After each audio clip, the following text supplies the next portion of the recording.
Evolution, a deliberate yet subliminal process for all but humankind. We cannot wait. It's one small step for man, one giant leap for man. He's on the move. That's cool.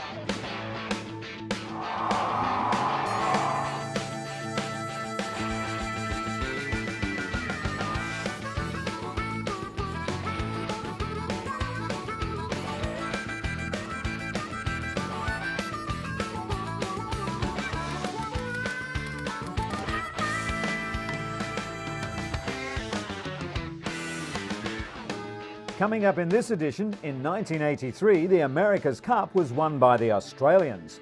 The US needed an edge, and they got it with a combination of NASA technology, 3M manufacturing, and a component that was inspired by a rather unlikely contributor. This planet has been around for some 4.5 billion years. It's supposed to last another 5.5 billion, but we're doing our best, it seems, to destroy it long before that time is up. The Kyoto Climate Conference set down guidelines in 2000, but are the people that are running the world taking any notice? Normally, when small aircraft are down, an emergency beacon relays the location of the plane to search teams by way of satellite transmission. But what do these rescue teams do when such beacons fail or simply aren't available? The answer to that question and much more coming up on Making History.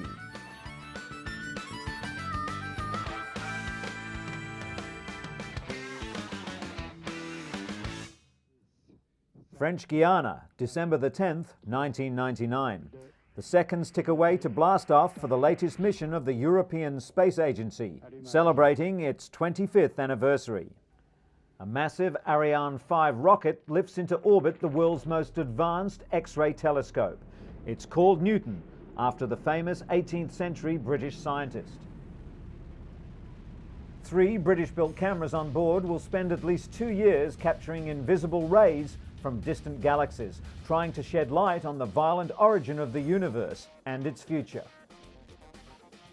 Some of the first X-ray images of exploding stars and black holes have already started streaming back to Earth, free of dust that obscures pictures from even the best optical telescope.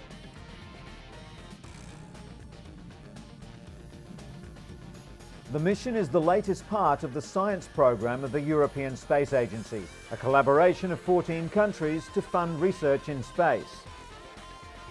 The agency was set up in 1975 to promote European cooperation in space research for solely peaceful purposes and help develop advanced technology in Europe.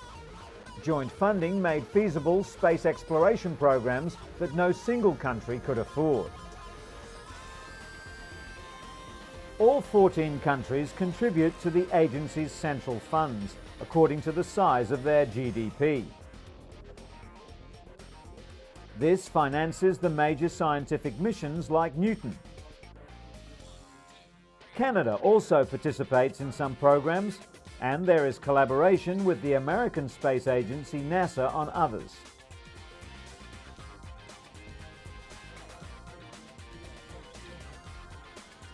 The Hubble Space Telescope, which has been keeping a steady eye on the stars from 600 kilometers above the Earth for the last decade, is an example of such collaboration. Often thought an American venture, the Hubble carries an ESA-built camera. In return, 15% of the time given to observation goes to European astronomers. This is just one of the space-based observatories ESA is involved with. 5 years after Ulysses became the first spacecraft to fly over the Sun's poles, SOHO was launched in 1995.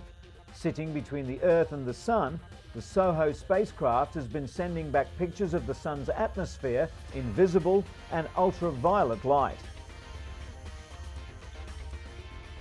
Transatlantic cooperation also extends to space shuttle missions. Since 1993, the shuttle has been regularly carrying up into space a special ESA-built space laboratory called Spacelab. Astronauts and scientists have been able to undertake a range of experiments on weightlessness or microgravity.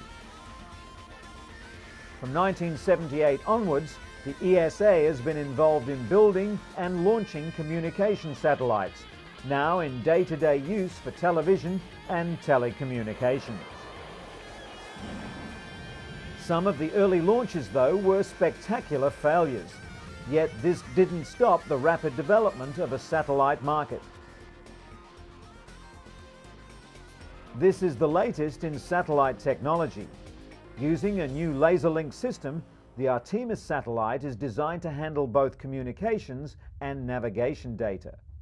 Satellites are a big growth area within ESA, but they don't come under the centrally funded science programs.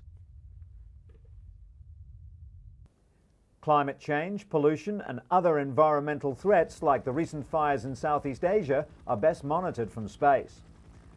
Envisat is the latest ESA satellite for monitoring and measuring changes in the Earth's oceans, land surface, ice caps, and atmosphere. ESA's Earth Observation Centre near Rome handles data from over 20 satellites. The agency spends most of its budget on contracts awarded to technology and science-based companies in member states. It's a big incentive for member states to get involved in projects like Earth observation and communications.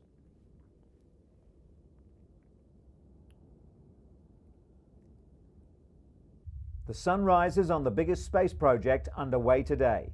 The International Space Station is being pieced together in orbit and, when finished, will be the size of a modern football stadium.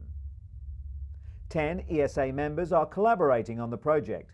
The agency's main contribution is in building a ferry vehicle which will be launched every year into space, starting in 2002, to take up food and other supplies to the astronauts manning the station. ESA is also building a microgravity laboratory called Columbus, the successor to Spacelab.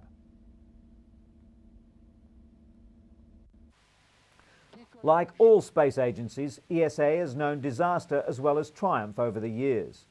The loss of the Ariane 5 rocket in 1996 and the scientific mission it was carrying was spectacular.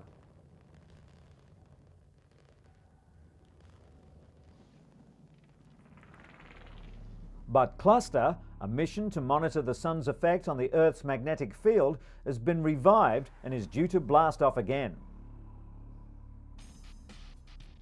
Mars, the red planet of science fiction.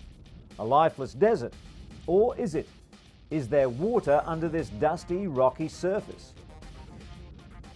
We may have the answer soon if the ESA Mars Express lander can probe deep enough. In September of 2000, the ESA would decide on the next generation of scientific missions it would be running. A crucial decision, as all members will be committed to what could be long and costly projects.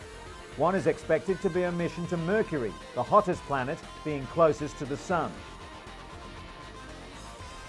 The other mission which the European Space Agency will consider is called Gaia, and this is designed to measure accurately the positions of 1 billion stars.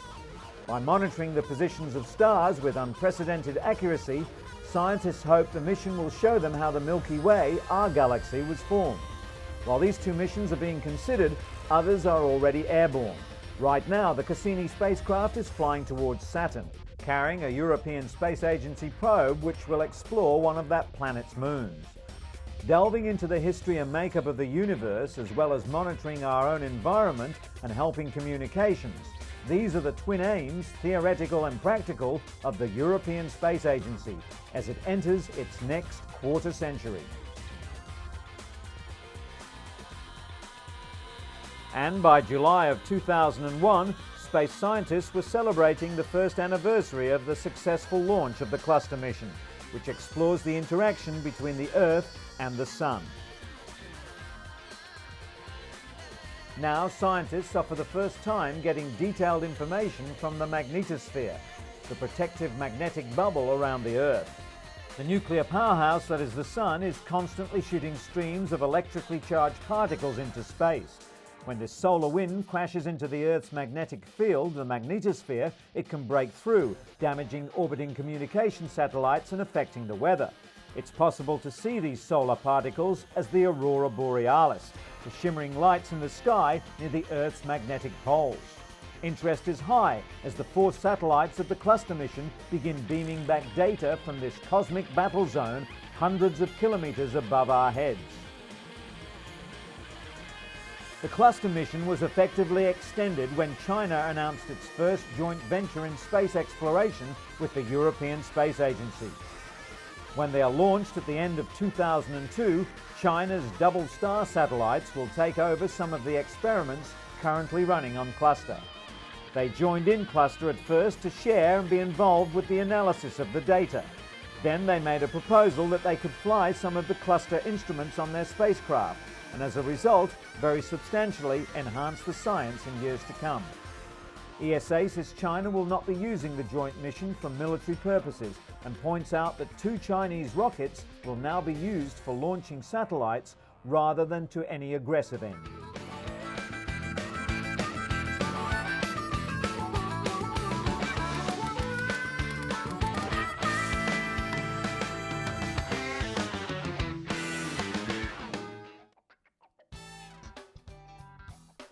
To create a yacht that could win back the America's Cup for the United States was an achievement realised by Dennis Conner, a winning team, and the boat Stars and Stripes on February the 4th, 1987. Many enthusiasts felt that the loss of the America's Cup 4 years earlier to the Australians was due to a failure to keep up with the latest technology. In an effort to ensure that the Americans had the fastest boat in the 1991 competition, many changes were made. The design team, led by John Marshall, elected to make use of a new type of drag reduction technology called riblets, developed by NASA's Langley Research Center and manufactured by the 3M company. These sheets of thin vinyl plastic placed on the underside of Stars and Stripes are actually grooved with microscopic scratches called riblets that form perfect triangular peaks and valleys running the entire length of the boat. Rather than having a potentially smooth surface, this is an intentionally rough surface. By placing a small section of the 3M film under the microscope, it's easy to see the riblets and their triangular grooves. The idea of riblets came out of research to modify aircraft so that they move through the air with less resistance. The same researchers found that some sharks have riblet-like skin that allows them to glide effortlessly through the water. Only the fast sharks have this type of skin, the slow ones don't.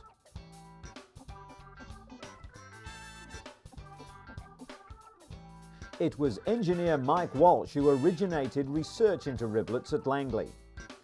The microscopic V-grooves were first studied on machined aluminium plates in this low-speed wind tunnel.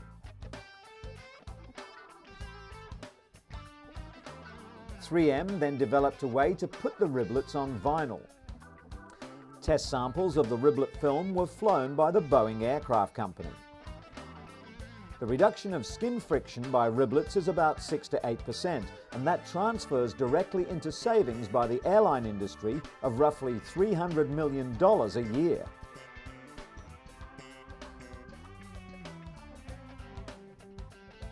Since it's lighter than paint, it's being considered as an alternative protective coating for aeroplanes. Questions are still to be answered regarding the efficacy of riblets, but they are being considered as coatings for natural gas pipelines, submarines, and race cars.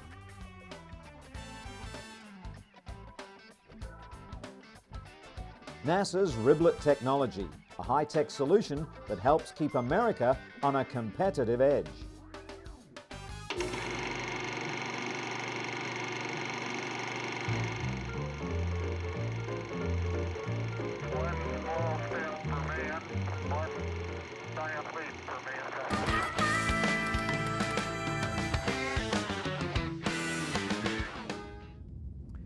Recently, floods have had a devastating impact around the world. In 1999, 30,000 died when a cyclone hit India.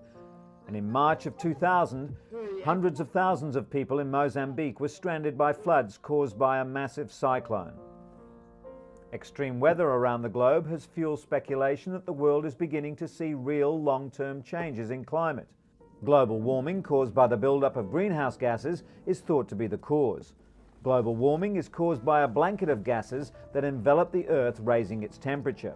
The biggest culprit is carbon dioxide, mostly given off when oil, gas and coal or fossil fuels are burned. Britain has recently seen extraordinary heavy rainfall and widespread flooding. While wary of blaming global warming for a specific weather event, climatologists see a pattern to the floods. CO2 emissions for energy use increased 12-fold from 1900 to 1990. The 8 richest countries in the world, the G8, were responsible for nearly half the world total of CO2 emissions in 1990. In 1997, in Kyoto, nail-biting negotiations finally led industrialized countries to agreeing to cut their CO2 emissions by an average of 5% by 2008 to 2012. The Hague Conference is widely seen as the acid test of the resolve of these nations to actually meet this deadline. The Alaskan tundra is a natural wilderness and at first sight appears untouched by predatory humans or the effects of climate change. But here even subtle temperature rises caused by global warming are already laying waste vast areas of virgin forest.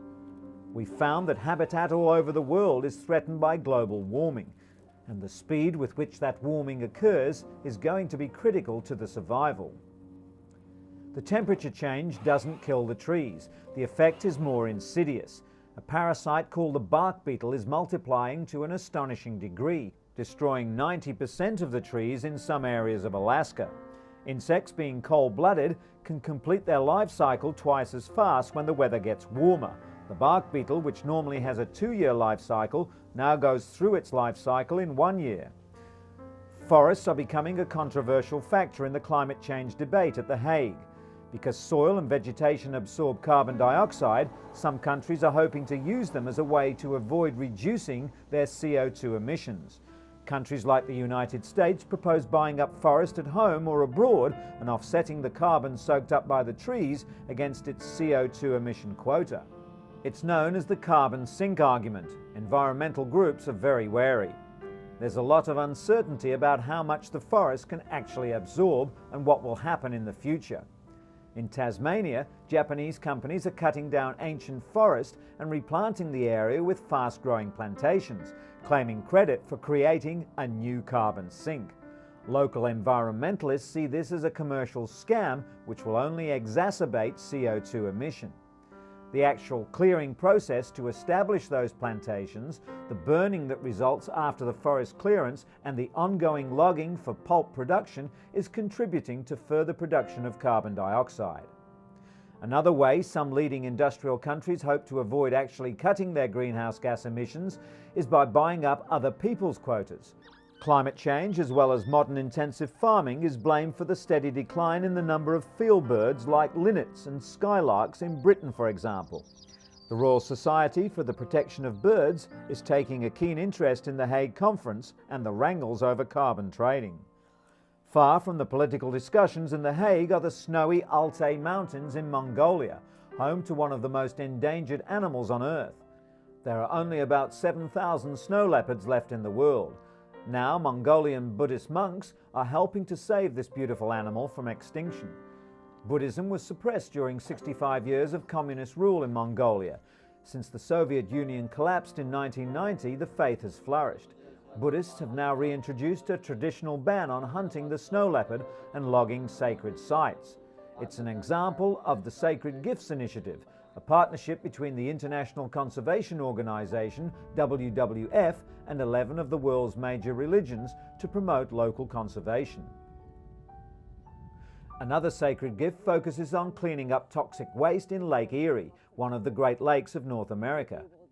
Run by local nuns, Earth Force is an educational program for 50,000 school children from the US state of Pennsylvania.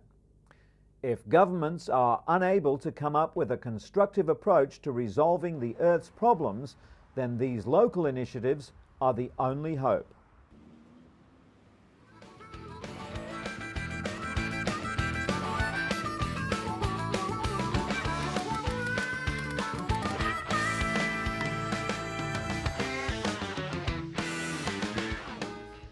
Their job is search and rescue, but until the 1980s, these crews often had little to go on.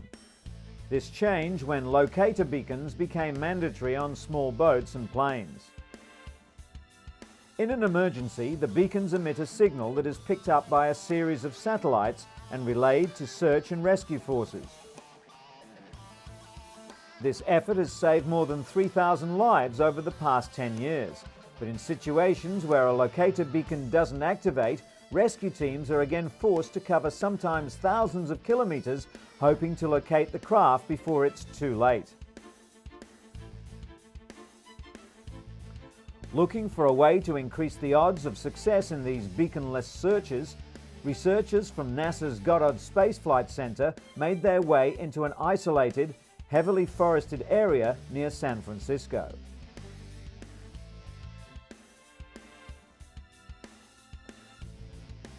As part of an ongoing experiment, their mission was to drop off a plane wreck. This particular wreckage was positioned just down a dirt road from another which had been hauled in some time ago. Both had been placed intentionally below a heavy canopy of trees to see if a system called synthetic aperture radar, or SAR, aboard a DC-8 could detect the wrecks through the foliage.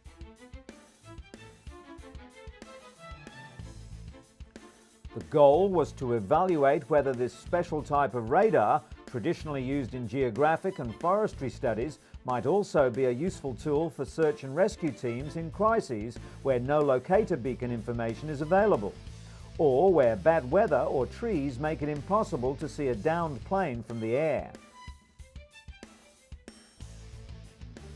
Upon completion of a flight, the images produced by the SAR are transferred to NASA Goddard for final processing and analysis.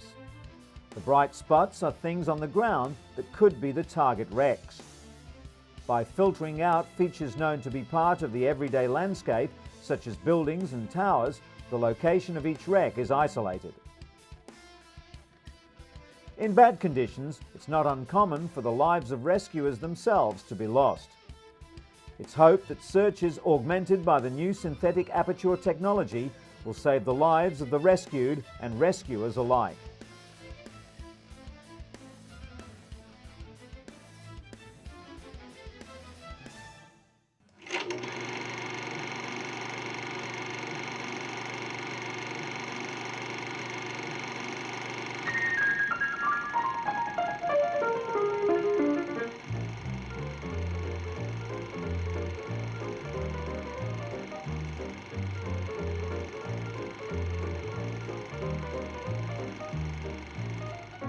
One small step for man, one giant leap for mankind.